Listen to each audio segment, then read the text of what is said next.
And welcome back to A Spirited Debate. Well, despite what the children's rhyme says, names can hurt. But for nearly 300 girls in India, new names could bring healing. The girls' given names literally mean unwanted in Hindi. But recently, a renaming ceremony gave them a fresh start in life. The event was part of the work of the Christian outreach organization, the Tide Ministry. Don Shenk, the executive director, joins me now from Philadelphia. Welcome, Don. Thank you. It's nice to be with you, Lauren. Well, tell me what's going on in India and why this crisis about girls and their names. Well, in India, there's a predominant mindset within society there, part of their culture that goes back many, many years, that devalues women. They tend to look at girl children as liabilities rather than assets. And it's unfortunate that they go so far as to at times be so disappointed with a girl child that they will give her a name that means unwanted or a disappointment. Now, the names, I heard of Nakusa or Nakushi, it literally means unwanted. Why are they given the name unwanted? But more importantly, I see the girls' pictures up here. Tell me about some of them and how their names were changed. Well, as I said, they're unwanted because they become a liability. In the culture in India, when they're married off, the family has to send a dowry with that. It can be very expensive, whereas a boy child can bring in an income, and he's receiving a bride who's bringing something into the family. So, that's the prevailing factor there.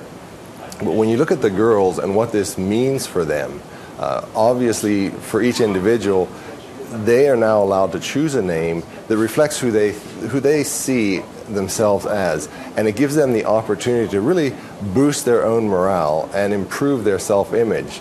But I think it's, when I look at this, I see it as being something that has hopefully and prayerfully far-reaching implications.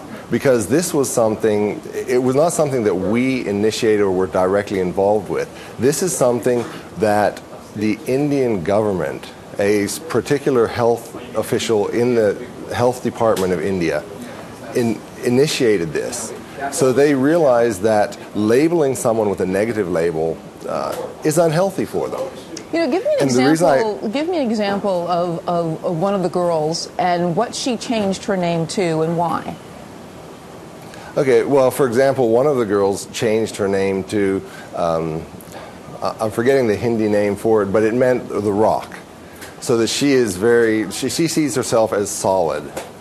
I know other girls who changed their names to something like Akshit, which means meditation. There's another one that meant answer to prayer. Now, those are names that I know were given by the parents. So some children are, especially in Christian circles, are given names that communicate value. Now, I hear that in India, they're trying to sort of undo this process of having girl fetuses aborted or even young girl babies just left to die. They're actually not even telling the parents in an ultrasound what sex the baby is. Is that right? That's true. It's very hard. The government is, and as I said, I see this as hope that the government is taking more steps to try to address that, because these girls, they do have value. They need to know who their creator God is, that they were created with value to be cherished and loved. And if the government starts to work in that direction, it will help to open up the minds of people in culture, because there's years and years of tradition that have been going on. And to come against that, from one angle, we're coming in with the gospel through radio broadcasting, but there's still a very closed-minded attitude. But with the government here, this is why I say I have hope for the future, that will start to open up and let people to realize that all people do have value. India has been placed on a religious watch. Why is that?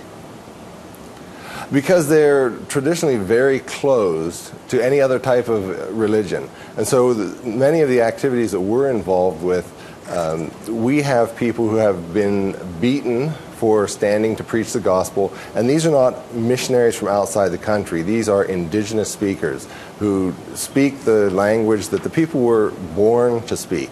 And they understand the culture, and they have embraced Christianity, and they are trying to share it with their own people. You know, we assist with that through our radio broadcasting. And through that avenue, they place themselves in a very risky situation. And those who convert also place themselves in a risky situation because they can be banished. And it goes so far as to the point where in certain states in India, you cannot change your religion without going to the magistrate and getting permission to do that. It's illegal to even baptize. So we've had converts in some areas where they will travel to a neighboring state where perhaps the rules are a little more relaxed, and they can be baptized in that area. Wow, wow. Tell me about the Tide Ministry. What does it do? And I hear it's also involving these radio programs. Tell me about that. Right. Basically, in a nutshell, what we do is through radio broadcasting in indigenous languages, we share the gospel in the language that people were born to speak, in the cultural context that they understand. So it's not a foreign God coming into them, but a God who they can embrace as a part of their own culture, who understands them. In addition to that, we distribute media players and radios so that they can actually hear, because many of these people live in abject poverty, and there are entire villages where people don't have a radio at all. In addition to that, you know, we're involved in discipleship activities, and another one which is important is adult literacy, and that ties in directly with what we're talking about, because a very large number of the people who enroll in our adult literacy classes are women, girls from preteen on up through adulthood. And it's just a reflection of the culture that doesn't value them enough to even educate them. Wow. And so we're helping to teach them how to read and write. Well, I want to thank you, Don Shenk, the Executive Director of the Tide. And again, tell us your website where people can get more information on this.